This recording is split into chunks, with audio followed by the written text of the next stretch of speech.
What is going on, guys? Welcome back to another video and welcome back to my setup. Obviously recently I've been doing a bunch of different stuff. Obviously I had my vlog that came out, I did various reviews and stuff, so I haven't really been on the camera for quite a while and it feels nice to be back.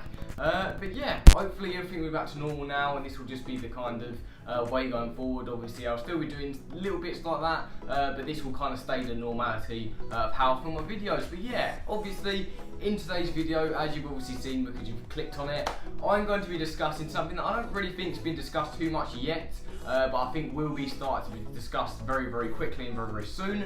Obviously that is Fright Nights. Now obviously this does kind of go for a lot of the other Merlin attraction Halloween events. Obviously not just Fright Nights, there will be kind of similarities between each of them.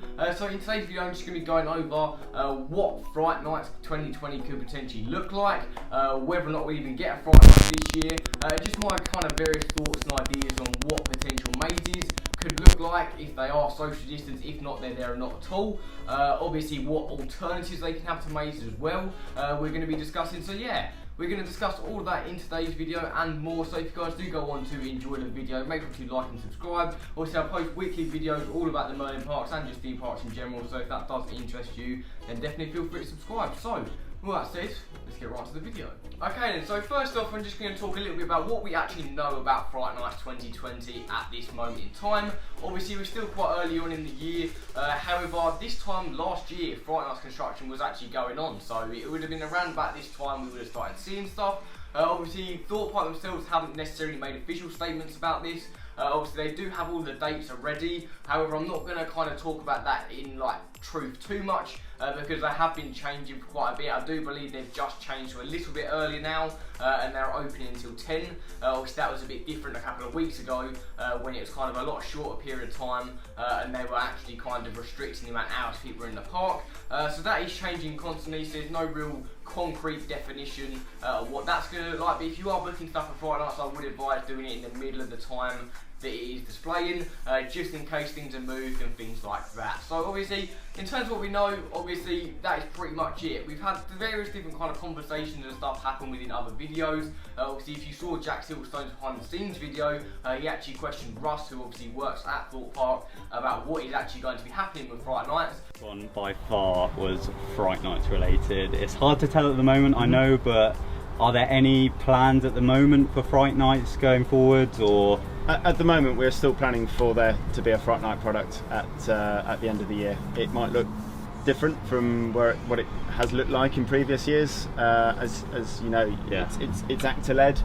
It's naturally going to be quite obviously I took that as they're probably not going to do mazes, or if they do mazes they're not going to be like they were pre-COVID, which is sad to see, but at least they're trying their best to try and do something. I know that various other parks and stuff have said they're not doing Halloween events this year because of what's going on, so it's very, very cool to see that Thought Park are striving to try and get something to do with Fright Nights out by the end of the year. But yeah, that's pretty much all we know, and now let's get into a little bit of speculation then. So obviously the first probably main thing to speculate about is what is Fright Nights going to look like. So obviously recent Fright Nights events have obviously, you know, and as they always have, focused a lot on mazes, and obviously that isn't really going to be the case this year, or at least it isn't going to be the main focus. Now obviously over recent years at Thought Park, they've added various other types of attractions in to kind of help spice Fright Nights up. Obviously one of the main examples of this would have been Terror at Amity High. Obviously that was the kind of show that was being put on in the scare zone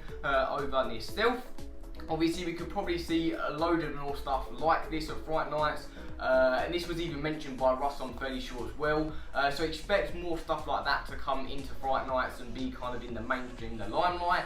Obviously it's nice to see park atmosphere as well, most likely make a return. Obviously late hour openings, you know, night rides, things like that, walking around maybe in different you know, coloured lights illuminating the park. Obviously that will all stay the same. But like I said, the main changes will be with these mazes. Now in terms of what's going to happen with the mazes, it's all a bit up in the air at the moment. Obviously things can change, but the problem I think Thought Park has got when doing Fright Nights is the fact that obviously they're on a time limit here. If they're going to do it, they've got to construct it and they've got to put their mind to it and think this stuff up. So if something changes last minute, they're not going to be able to add mazes in at all.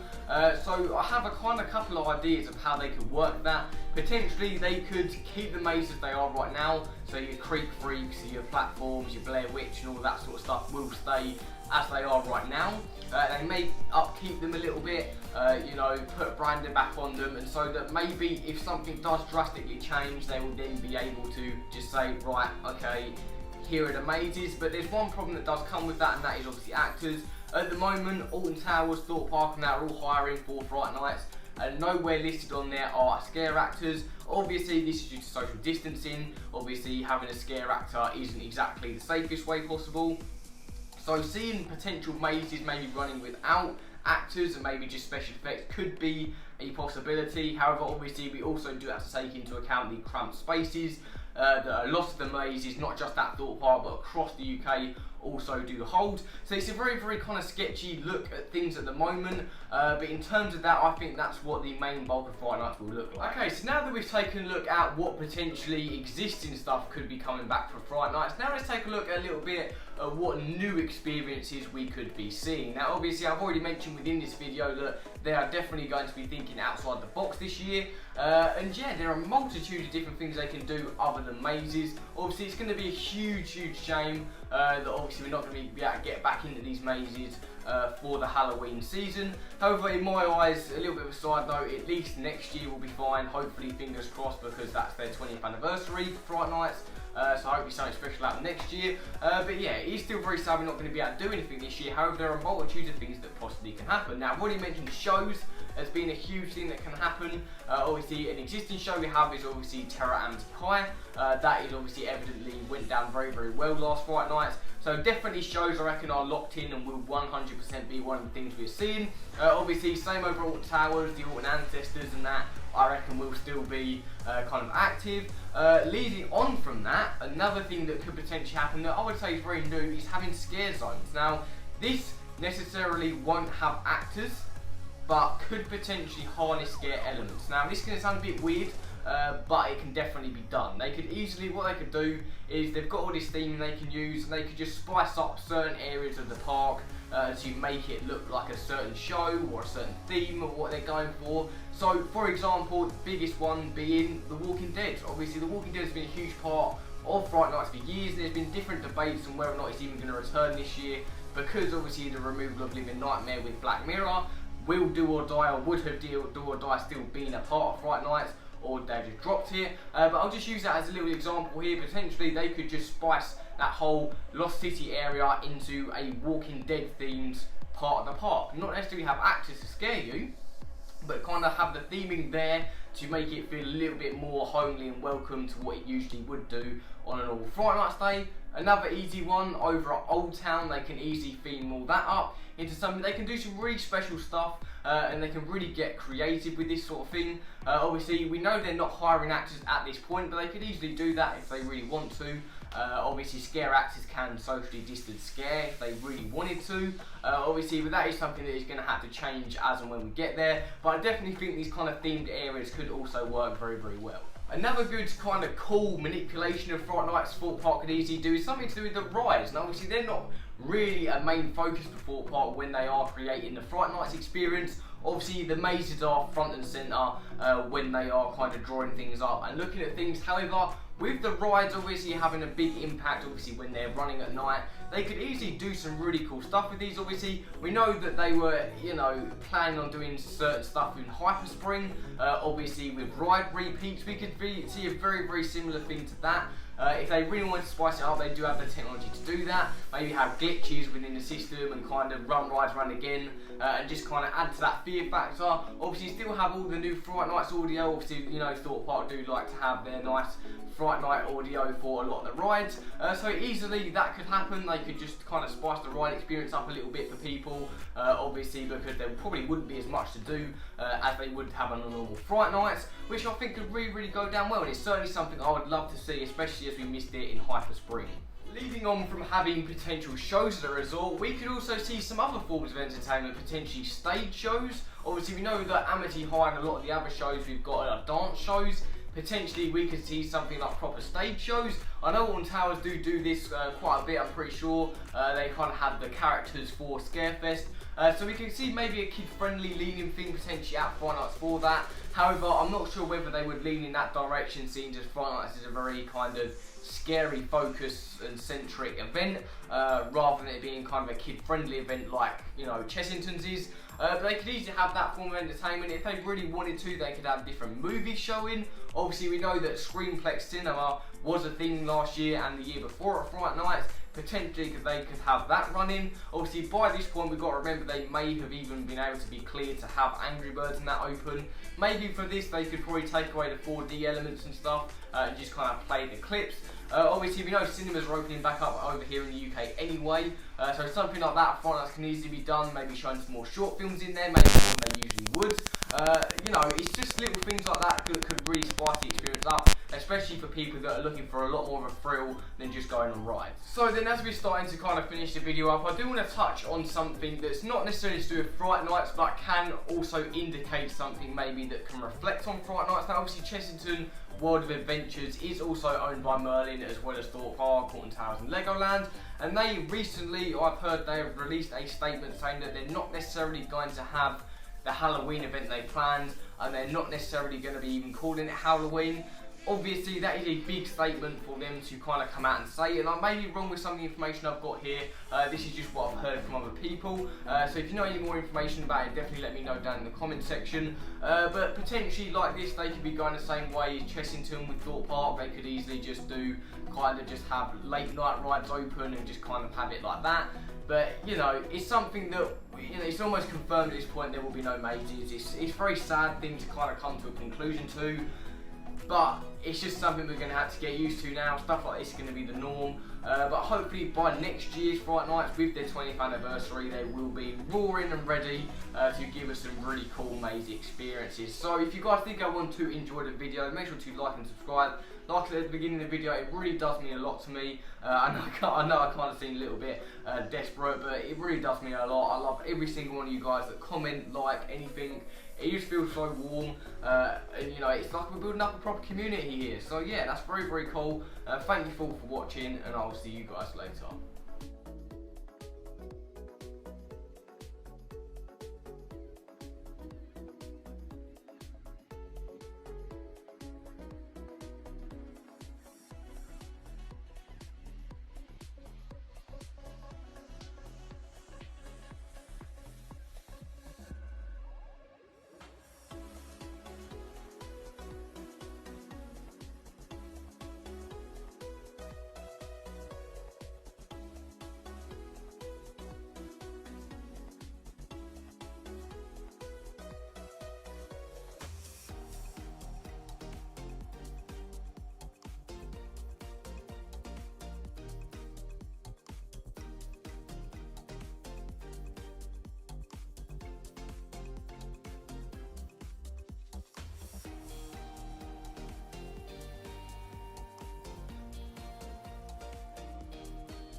It's a reality of life.